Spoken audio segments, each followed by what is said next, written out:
गरियाबंद जिले के राजिम थाना क्षेत्र के दुधकैया गांव में दो गुट आपस में भिड़ गए हैं। विवाद इतना बढ़ गया कि दोनों पक्षों में जमकर मारपीट हो गई और एक दूसरे के घरों पर हमला कर दिया। ग्रामीणों ने विशेष समुदाय के कुछ युवकों पर मारपीट का आरोप लगाया है और घटना के बाद से गांव में तनाव का माहौल बना हुआ। ये 5 तस्वीरें पहले आप देखिए किस तरह से वहां पे हिंसा भड़की है। आक्रोशित ग्रामीणों ने करीब 10 घरों को आग के हवाले कर दिया। 5 बाइकें भी चला दी गई है और जानकारी ये भी सामने आई है कि कुछ घरों में तोड़फोड़ भी की गई है।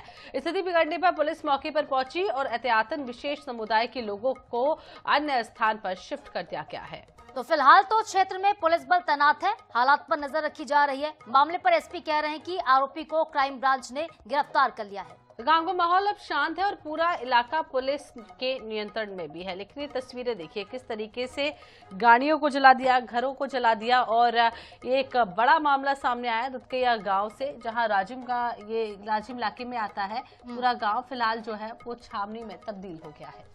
तो बिल्कुल उन घरों की तस्वीर भी हम आपको दिखा रहे हैं जिन घरों में आगजनी की गई है। देखिए पूरा सामान जलकर खाक हो गया। कई घरों का सामान निकालकर बाहर फेंक दिया गया, घरों को फूंक दिया गया, वाहनों में आग लगा दी गई है। कुल मिलाकर पुलिस को लाठी चार्ज करना पड़ा है। मामला है फिंगेश्वर थाना क्षेत्र के बकली गांव का।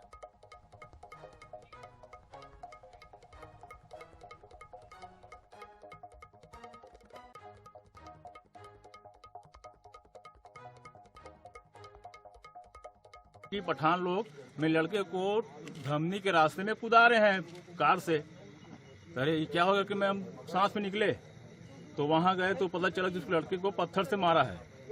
उसके लेफ्ट में यहाँ से पड़ा।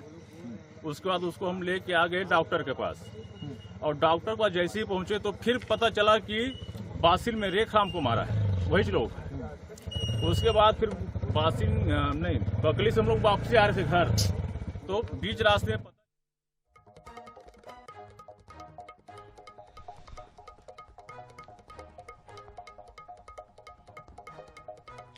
और चलिए ग्राउंड जीरो पर पहुंचे हुए हैं हमारे संवाददाता मनोज नायक। उनका रुख कर लेते हैं, उनसे अपडेट लेते हैं इस पूरी खबर पर। मनोज, क्या हुआ था वहां पर? सबसे पहले तो बताइएगा कि आखिर इतनी हिंसा क्यों भड़की? घर जला दिए गए, गाड़ियां जला दी गई।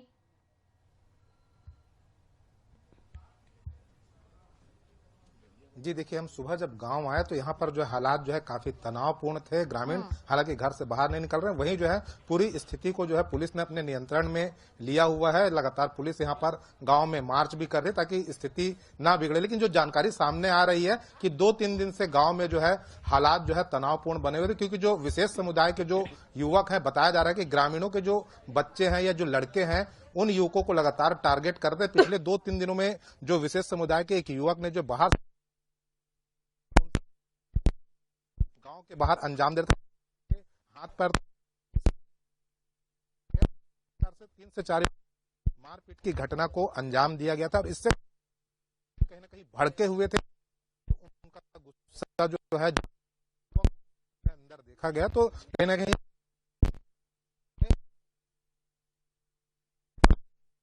अंजाम दिया। यहाँ पर आप देख सकते हैं जो गाँव का ये चौराहा है, यहाँ पर बाइक पूरी तरीके से जलकर खाक हो चुकी है। मकान भी जो है गांव का ये चौराहा है, यहाँ पर बाइक पूरी तरीके से जलकर खाक हो चुकी है। यह मकान भी जो है पूरी तरीके से जो है बता रहे हैं कि काफी बड़ी वारदात जो है कल इस गाँव में हुई। दोनों पक्षों में पथराव भी हुआ। इसके बाद जो है ग्रामीणों ने एक करीब 10 से 11 घरों को फूंक दिया, घरों में तोड़ फोड़ की गई, काफी मारपीट की गई। पूरे ग्रामीण जो है आक्रोशित थे। अब इस लेकर अंदर के नजारे देख सकते हैं। अंदर जो है पूरे सामान बिखरे हुए हैं, टूटे हुए हैं। साथ ही साथ जो है इस घर में भी आग लगाई गई है और कहीं न कहीं जो है जब इसकी सूचना जो है स्थानीय थाना पुलिस को मिली और उसके बाद स्थानीय थाना पुलिस यहाँ पर मौके पर पहुंची, तब तक जो है स्थिति तत्काल जो है को मामले की जानकारी दी गई और काफी संख्या में राज्य में जो है राजिम कुंभ मेला भी चल रहा है। चलिए एक बार फिर से मनोज से हम जुड़ने की कोशिश करेंगे। ठीक से हम उन्हें सुन नहीं पा रहे हैं, तकनीकी खामियों की वजह से थोड़ा नेटवर्क इशू हो रहा है। एक बार फिर से जुड़ेंगे मनोज के साथ, लेकिन आपको बता दें ये एक्सक्लूसिव तस्वीरें पहले आप देखिए। ये वो घर हैं, ये वो गाड़ियां हैं जिन्हें फूंक दिया गया, जिन्हें जला दिया गया। गरियाबंद जिले का ये पूरा मामला है। दो समुदाय में हिंसक झड़प यहाँ पर हो गई। इस दौरान आगजनी की घटना हुई। एक पक्ष के लोगों ने दूसरे पक्ष के घर पर हमला किया, आग लगा दी, 4 से ज्यादा वाहनों को आग के हवाले किया। फिलहाल मामले में 3 आरोपी गिरफ्तार किए गए हैं। और देखिए घटनास्थल की तस्वीर आप देखिए, ग्राउंड जीरो पर हमारे सहयोगी पहुंचे हुए हैं और लगातार तस्वीर आप तक पहुंचा रहे हैं। और चलिए एक बार फिर से मनोज नायक का रुख कर लेते हैं। मनोज, आप जानकारी दे रहे थे, फिलहाल स्थिति किस तरह की है वहां पर? तनाव क्या कम हुआ है? सब कुछ कंट्रोल में है? मौके पर क्या हालात? अभी भी हालात जो है तनावपूर्ण है, लेकिन जो हालात हैं वो कंट्रोल में है। पुलिस का बल यहाँ पर तैनात है और आप देख सकते हैं कि जो है काफी संख्या में यहाँ पर पुलिस के जवान अधिकारी हैं। गांव में पूरे जो है सभी और जो है जवान और अधिकारियों को तैनाती की गई है। और आप यहाँ यहाँ पर और ये जो मकान जो है आग के हवाले कल किया गया था, जो है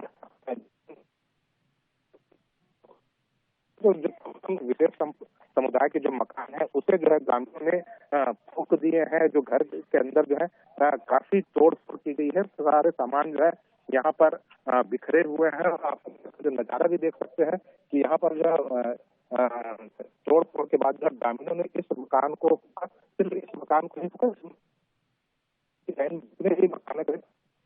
मकाने हैं उसी भी जो है स्थितियां नियंत्रण में है। मनोज, आपकी आवाज ठीक तरीके से हम तक नहीं पहुंच पा रही, लेकिन जितनी तस्वीरें आपने देखा है उससे यही समझ में आ रहा है कि वाकई में बवाल बेहद बड़ा हुआ था, लेकिन पुलिस मौके पर पहुंची और स्थिति को नियंत्रण में कर लिया है।